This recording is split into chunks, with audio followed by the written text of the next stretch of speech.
Your book is the perfect spark to get the fire going in your personal life, career, business, or ministry. Light that book spark today. Welcome to another Authorpreneurship Masterclass. We're looking at the magic of short books. 10 reasons to write short nonfiction books. And we're also going to be looking at 5 ideal types of nonfiction short books. I am going to give you an overview of each of the topics, then do the explanation. So the magic of short, helpful books. Nonfiction books must solve a problem.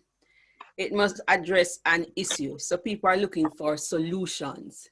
And with short, helpful books, what's the name of that author?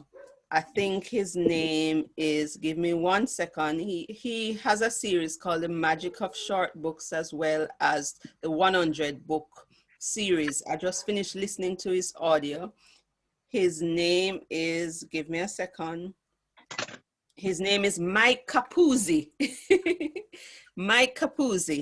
Profitable Nonfiction Book Writing Tips, the 100-page book. And so when we talk about a 100-page book, we are looking at, these are 1 to 2 hour short reads. It's between 10,000 and 15,000 words. I find it could also be 20,000 words. And in the Kindle store on Amazon, they have categories. A category called short reads, that if you are able to maximize that and tap into this niche area, you can make a lot of money. You can reach readers. You can really optimize your sales on Amazon. So there are Kindle short reads, 15 minutes, 1 to 11 pages.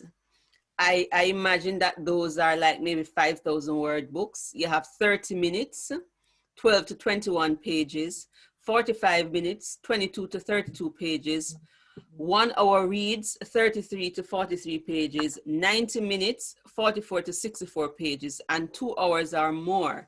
I tend to write in the latter category. And I prefer the 2 hour reads, or the 1 hour mark, or the 90 minutes mark, because you are able to get a little spine with the book. And it depends on the kind of book you're writing. Because if you want to print the book, many people in the Caribbean love print books, and then because we want to use it as a business card, it's nice to get that print book. And maybe because I'm from old school, a short 15-minute book to me is not a book. It probably is an ebook just to give away. But there are people doing that, and they're killing it. And they're making lots of money every day on Amazon. So nothing sells your first book better than a second book. And we're going to delve into that. Seth Godin talks about it as well, the power of the shorter book. And it does not necessarily mean that you're diminishing quality. So again, shorter books, ideally the 100-page book, but it can be 100 to 150 pages. 1 to 2 hour reads is what I'm focusing on. 10,000 to 15,000 word book. And you may extend that to even 20 or 25,000 there. So the 10 reasons why this is just phenomenal. And there are more, so you're going to give me some of them. People have shorter attention spans. It's cost effective. You are able to optimize Amazon short reads, that category. You can have volume to boost visibility and income, greater read-through rates, create niche content. And they say the riches is in the niche. It's easier to write. Number 8, quicker writing and publication time. Number 9, series creation. And then this should be number 10, but it's really more than 10. It can be a business card, conversation starter, a marketing tool, and establish your authority quickly. So let me go back through the points now to explain what all of that is. So today's world is the Instagram world. It is the Snapchat. It is the TikTok. So the days of people writing bigger books, 200 pages, 300 pages of books, people don't want that. So it turns them off when they see that. So that perhaps is reserved for textbooks that you are forced to read. And people are turned off by that, especially a nonfiction book. With novels, the typical thing, the 100,000 words and that kind of thing, that works for that genre or in that niche. But nonfiction books, what the studies are finding is that a sweet spot is 20 to 25,000 words. And so when you write a shorter book now, you're capitalizing on the fact that people have very little time and they want a quick read, short attention span. It might not be in order here, but it also means that you can convert your book to an audiobook faster, and you will get, people will listen to it and digest it more. It's cost effective. Well, it leads into that.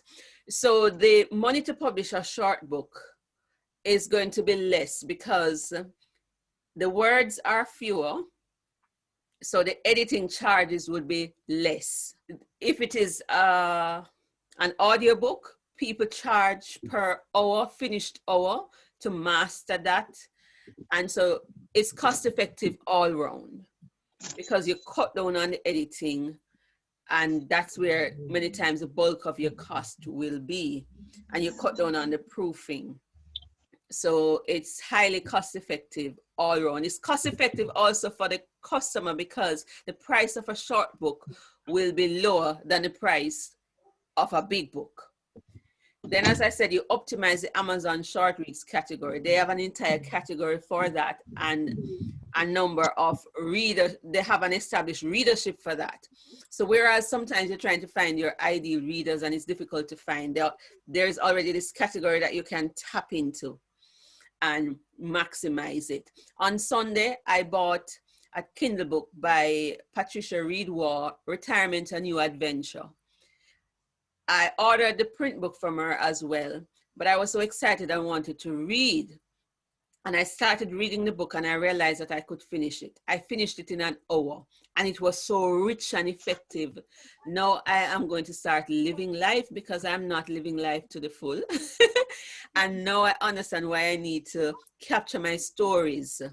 And it has fueled my mission and given me a template for retirement, although I'm going to start living it before retirement. But it was a 1 hour read and I was able to finish it. When you write shorter books, what you're actually doing, you're writing books that you're addressing one specific issue. So rather than write a big tome that is addressing a topic and is covering 50 things to do with one subject, like a Bible,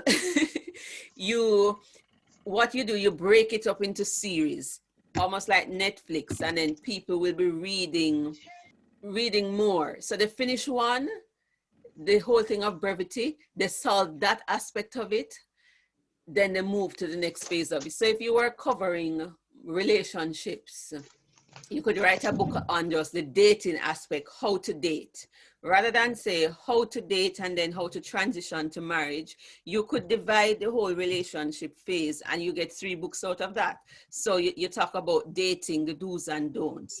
Then you have another book talk about the transition. You could have an entire book on the transition from singleness to marriage. Then now you have another book now on planning the wedding by itself.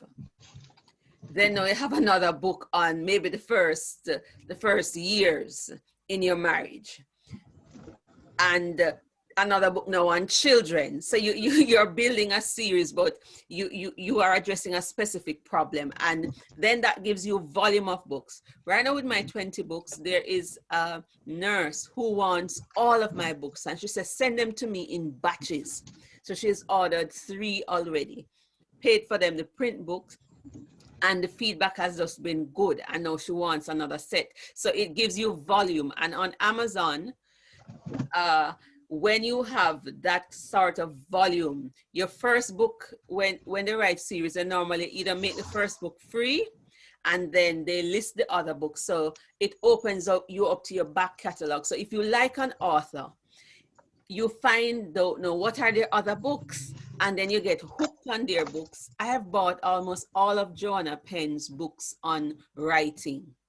I bought one book, I liked it, and then she had other books. So it becomes a lead magnet now, and you're able to tap into your catalog of books. And I've gotten some of this information from 28 books to 100K.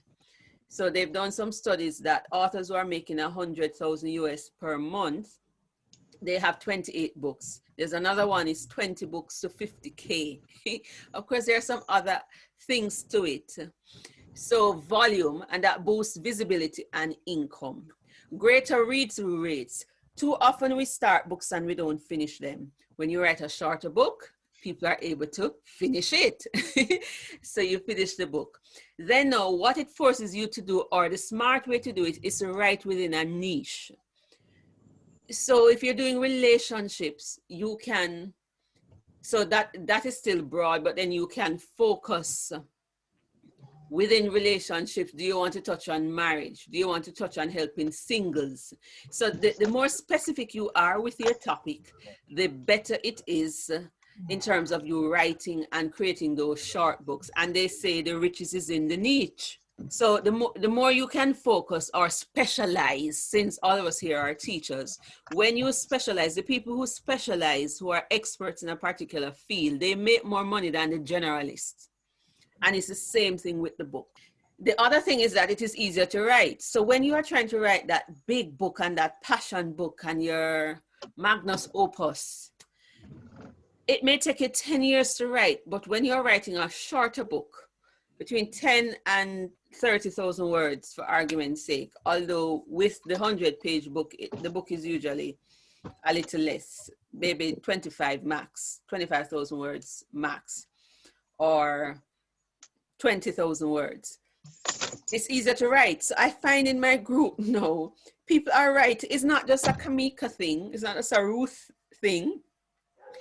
People are writing 7,000 words a day, 5,000 words a day, 2,000 words a day, and it's a 30-day challenge. So within 2 weeks, they can finish their book if they keep up that pace. And then you can record the book. You can speak the book. You don't have to handwrite it. You don't have to type it. You can write it and transcribe it. And so your book will be finished quicker. And what we found with a lot of bigger books, many times it was padded. They added a lot more examples and everything to pad the book. When you're writing a shorter book, you just want to get straight to the point. No fluff. So easier to write. This whole thing of you can't find time to write the books. You could write the book in 2 hours. If you're recording it on Sunday, I just wrote out my thoughts for a new book that I'm doing. And 2 hours within my devotional time, and I had over 11,000 words. And it's not unique to me. My group members are replicating the process. So it helps you to write quicker, and then it reduces your publication time. So that is how some people can be producing a book a month, because it's not a huge book. So the editing will be easier if you structure it properly from the beginning, identify the niche, the target audience, what problem you are solving, what's the prescription, who are your ideal readers, what's your message. Then you're able to write it, and it's not big. So even if you could take a week to edit that, and even if you need to rewrite, it's not a lot of time that you would need. So quicker writing, quicker publication time, because it's easier now to edit, to do the layout, to format. And shorter books create a series, and people like series so that they can binge read. They call these bite-sized books, and solving a problem, and it leads to greater reader satisfaction. And here's a big thing now. It becomes like a business card. Normally with a business card, people just take that and they may throw it away, but they're not going to take your book and throw it away. They may put it down. But because of how the book is written now, you want to write the book to boost whatever business, whatever mission, whatever purpose you have. So you write the book with a plan in mind of its usage. And so this book now becomes your conversation starter. It becomes your business card to present to people that you want to work with, to get prospective clients, to open doors. And the people won't feel, you know, badly. Oh, I'm going to read this big old book because it's a shorter book. Conversation starter. So you're not trying to address every single thing to do with whatever issue you're writing, but you're writing enough to give them enough how to and practical information. And so it becomes a marketing tool. These bite-sized books, and it helps you to establish your authority quickly. Because when you write a book, people see you as a little rock star. Writing a book sets you apart. A lot of people want to write a book and they don't. In the US, Time magazine or others did the study, 81% want to write a book, but less than 1% do. And so some of us who are struggling with time, we don't have the time to write, I can't do that. If you focus on a short book, you'll be able to finish writing the book and the time issue won't be a factor.